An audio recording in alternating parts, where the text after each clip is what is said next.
My name is Per Koch, I guess. In a German setting, it would be Koch, but it's actually a Danish Norwegian version of the name. I'm living in Oslo, Norway. Yeah. I am a researcher in the social sciences and humanities, and also an editor of a magazine on research and innovation policy. That is my main interests right now. So I've been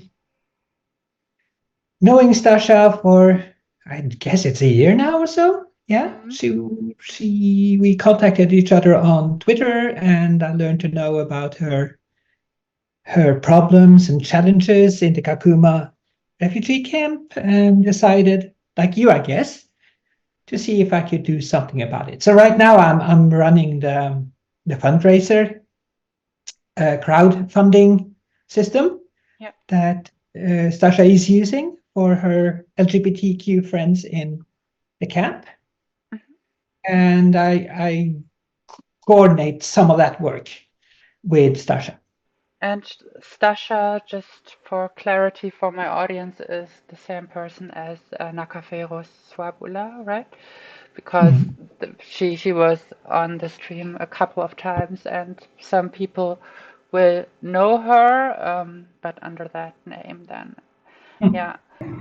Yeah, I'm sorry to cause the people of South Sudan.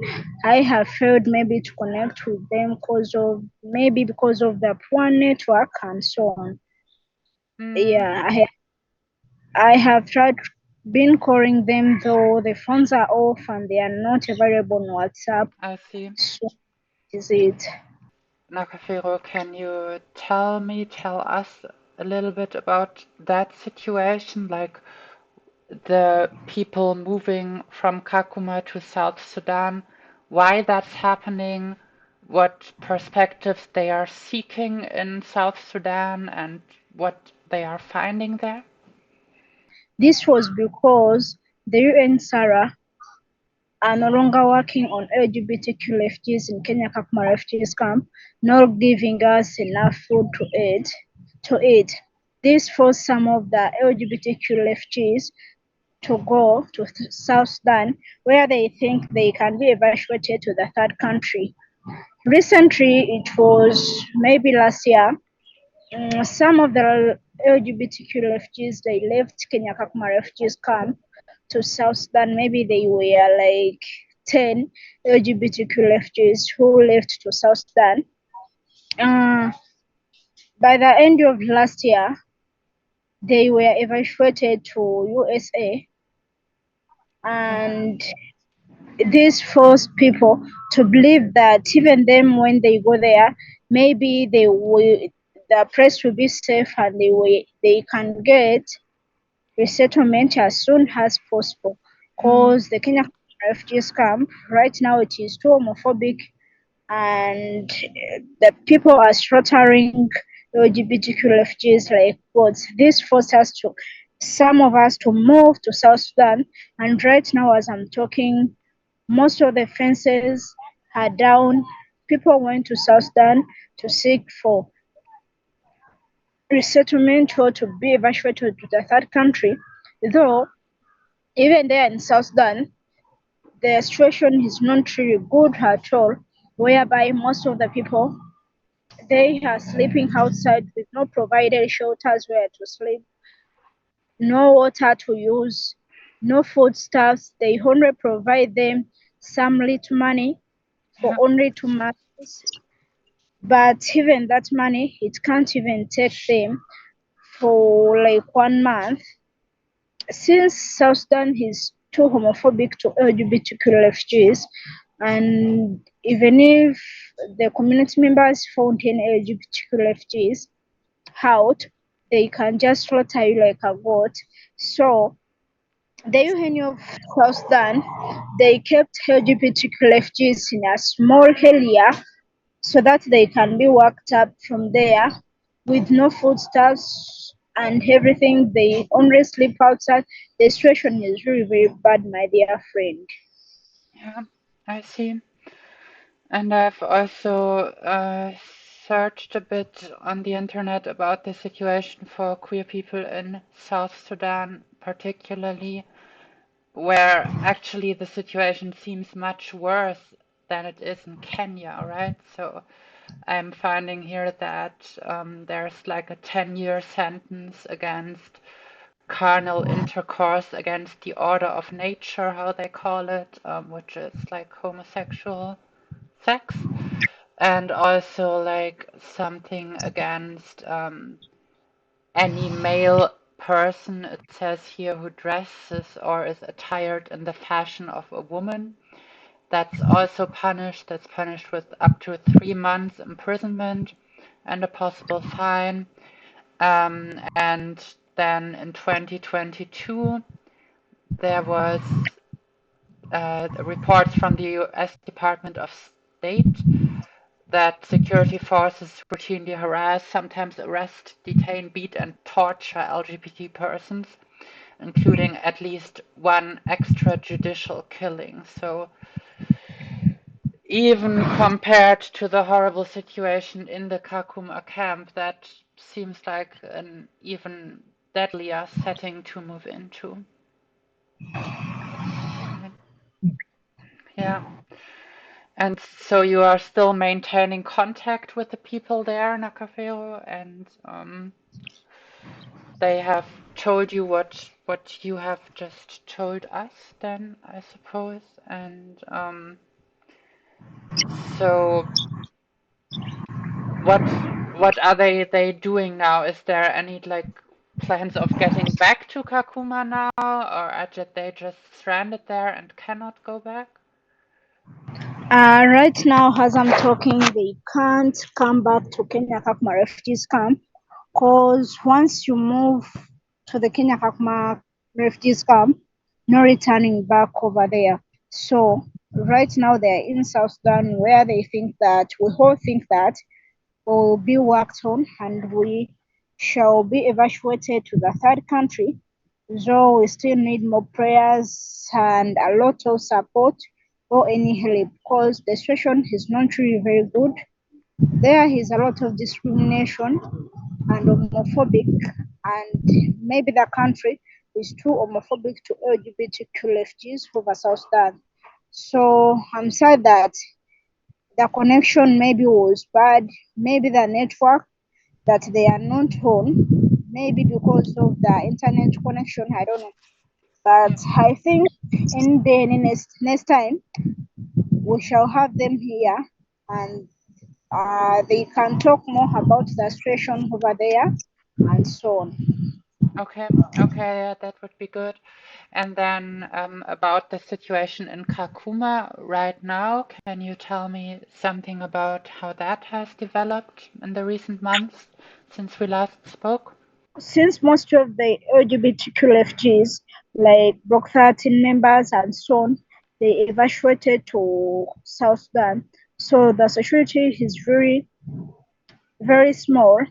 Like we have no security at all, and most of the fences of the LGBTQ refugees were burnt down since they went.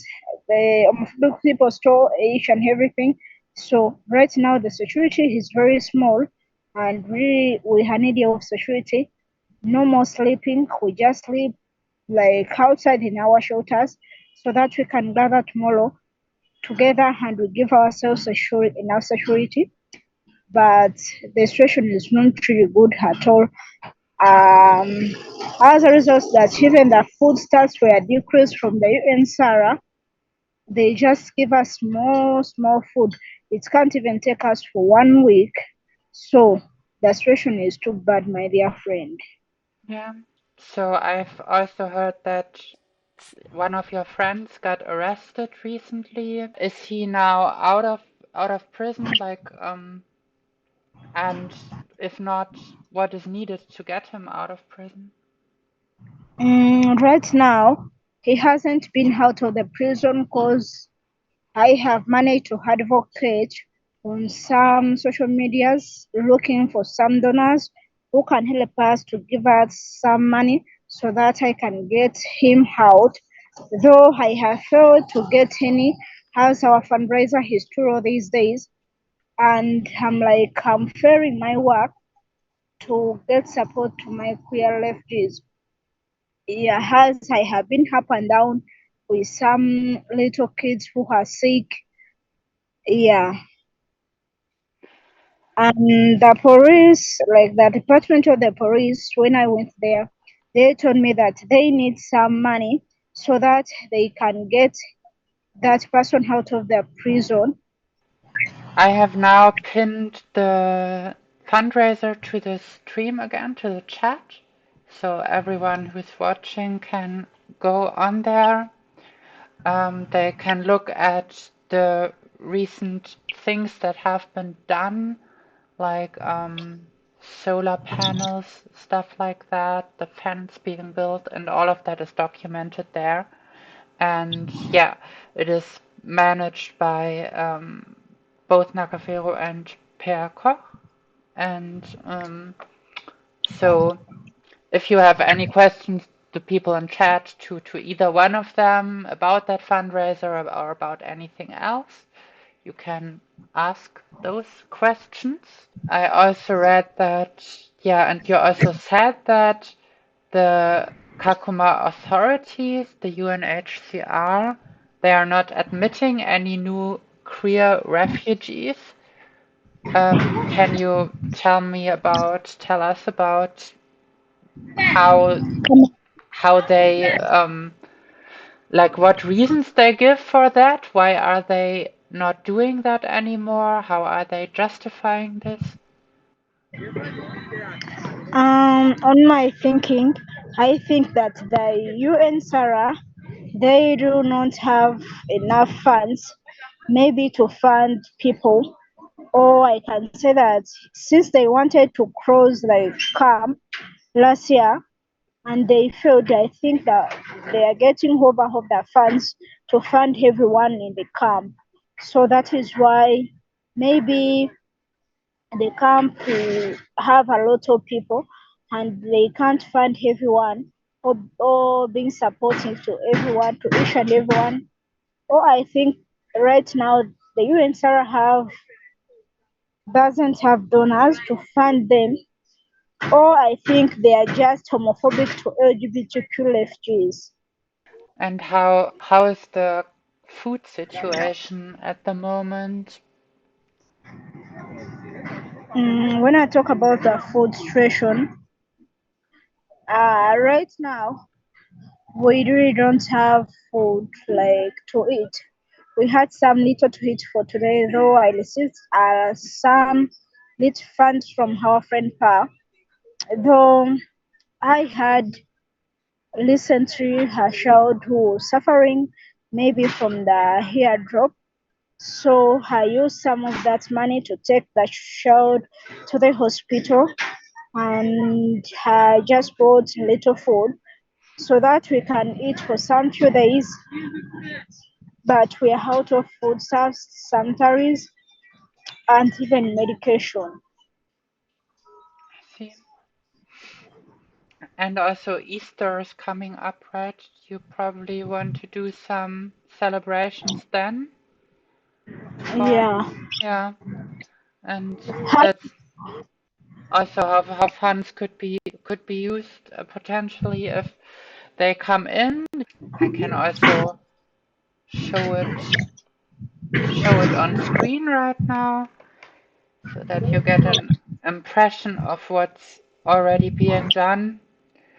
And so here you see Nakafeero with the solar panel being set up and the toilet being constructed there with the funds. And unfortunately, since a couple of weeks now, pretty much nothing has come in.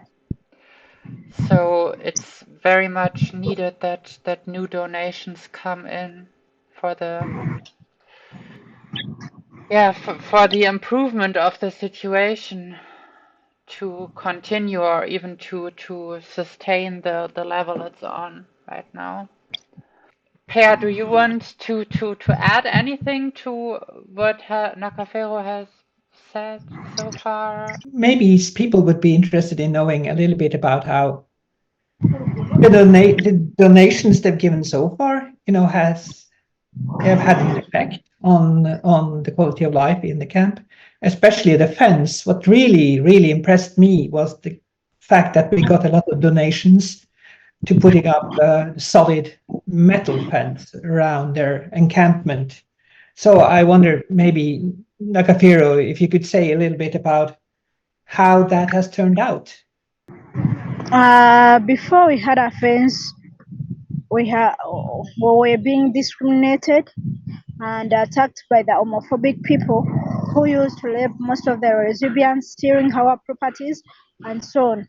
We are so glad and thankful for everyone who helped us and supports us with some donations so that we created or we built a protective fence. And right now, we are more than safe in a protected zone. I thank everyone for everything and for your donations. We are really grateful for everything. So it has made an impact on the security from the attacks. Okay, that's good to hear. And also like the toilet that you have set up, is it an improvement in like in matters of hygiene? Yeah, the toilet had helped us, and right now our hygiene is very good and makes us so happy because we're no longer going outside requesting for some people to go in their toilet. We just choose our own and we do clean it each and every time to avoid infections and so on. I see. That's good. And the solar panels, are they also providing you with electricity that you can use for stuff that make your life a bit less hard? Yeah, the solar panels, yeah, they help us a lot with light and even them the whole night till morning, up to morning when they are on, so that they can give us enough security while at night. Okay. Okay, so they can set up, you have lights on then at night so that it isn't so dark, so that it's more secure? Exactly. Good. And what are other projects, like other improvements that you would like to do? The big project we had, which was constructing some shelters for recipients, for kids, for transgenders, and so on inside. I can add something while we wait for her to come back, right? Okay, yeah, sure. Okay. What has struck me really hard when we've been working with Nakafeero is that, the starting point for whatever you do when you come as a refugee to this camp is practically zero. By that I mean you don't have anything. You do get some food from the UNHCR, and you get food from their partners and even the government. And there are health services and so on. But what strikes me is that it's never enough for a group like the one of Nakafeero. It's not enough. She has I don't know how many they are right now after this exodus to South Sudan, but there are used to be some 100 people around her that she was responsible for. And over again, it comes back to the same thing. We don't have enough food. We don't have money to medicine. We don't have money to pay the doctors, and we don't have, some basic essentials like sanitary products and so on for the women. And that is the shocking part for me, that you start at this very low level. And I do understand that the UNHCR is struggling too. Of course, they have a challenge. They don't have enough money, and they have to cooperate with a government that is not at all LGBTQ friendly. Quite the opposite. Yeah. So I do understand that they have problems here, but still, it baffles me that it has to be this hard. Which is why, again, the donations Nakafeero get has made a huge difference. Truly has. Yeah. And while it's unfortunate that is necessary, because of course, like, this organization that's like working with refugees should of course be accustomed to the specific challenges they are facing, because those are literally the reasons they become refugees. Still, we have to deal with the harsh reality of that not being the case, right? Like, they are not equipped to deal with it at all, and maybe not willing in parts either. And so, yeah, as a compensation for that, the donations need to still come in. Also, I think like this, as you called it, exodus to South Sudan is really showing the degree of desperation, because to go to a place which is even worse just for a slim chance to get resettled to another country, you already have to be in a horrible situation to even consider that, right? Yeah, and when you look at what the UNHCR is saying, they have sent out a brief in January, which is already too old, but they had a brief with it, and I included a link in the chat, where they talk about, how hard it is for them to get countries to receive LGBTQ refugees from Kenya. There are so few of them, a few hundreds here and there, and you have so many in the camps. So in one way, I can understand the pure desperation, as you point out, going to a war zone in South Sudan, which is even more homophobic, right? And they do that because there's a hope to get to the United States, for instance. While in the camp in Kakuma, there is a few people who do get out, but not many, which means that you are, in a way, you're in a kind of prison. Yeah, I would say so, with an undecided sentence.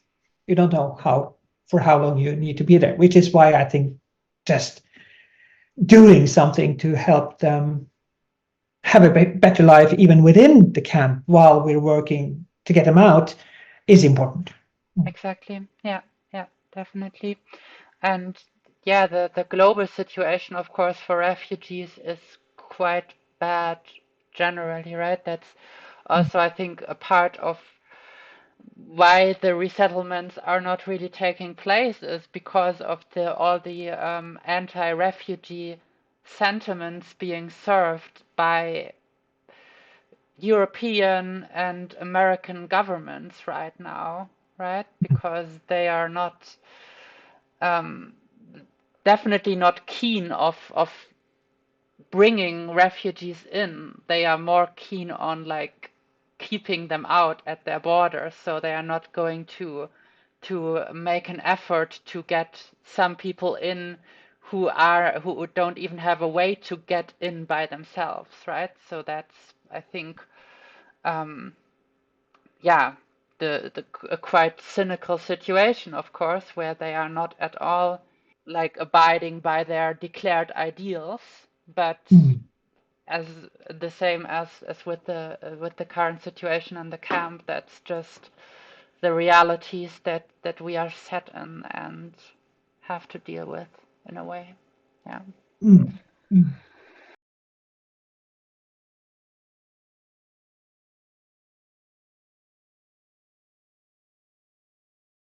I was asking about the situation in Uganda for LGBTQ people.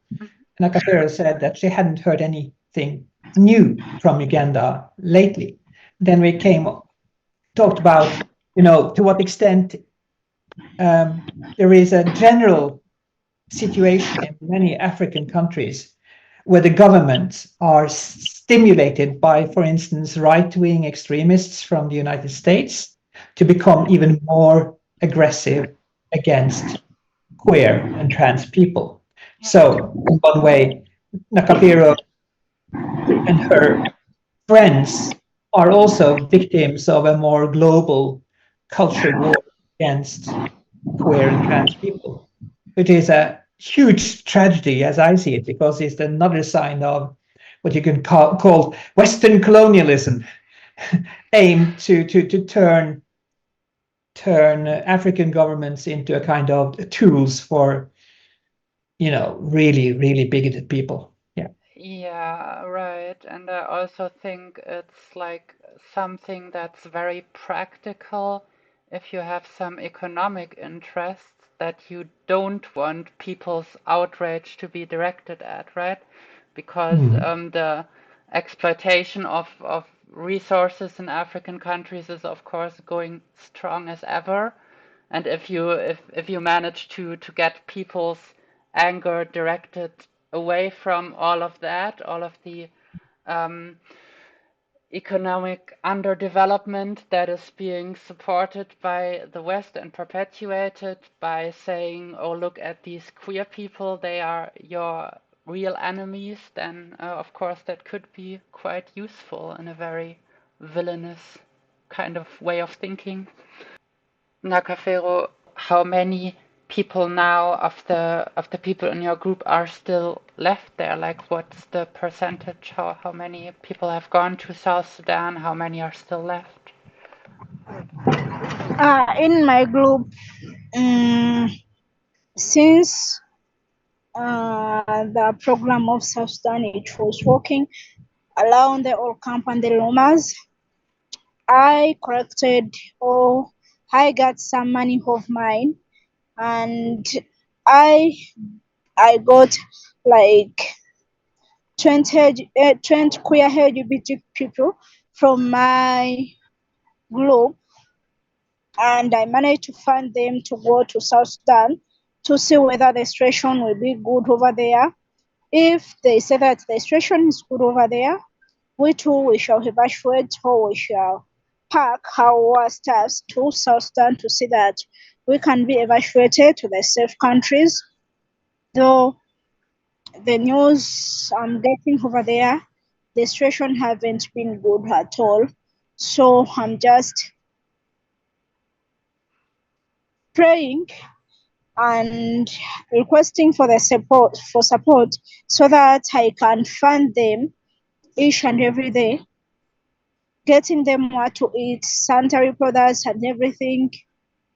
Right now, as I can say, I have a lot of responsibilities to support two queer groups in South Sudan, and even the people I left to support the Kenya Kakuma Refugees Camp, and those I sent to South Sudan to see the situation over there.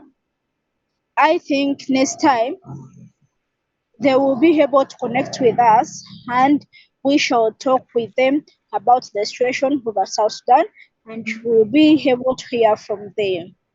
Okay, then we'll definitely do that. Yeah, I don't know what time I can be available again, maybe 2 to 3 weeks from now.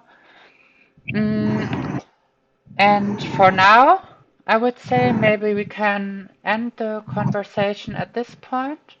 And yeah, I say thank you to both of you for being here and talking to me about this bad situation. And yeah, to everyone watching, the fundraiser is still in the chat. You can please donate. It's going to both the people in the Kakuma camp, but also in South Sudan now, right? So you said that you Yeah, can, yeah, can also. right. I'm divided into two, South Sudan and the people in Kenya Kakuma Refugees Camp. So I really need more support so that I can gather or combine the funds together, and I use them to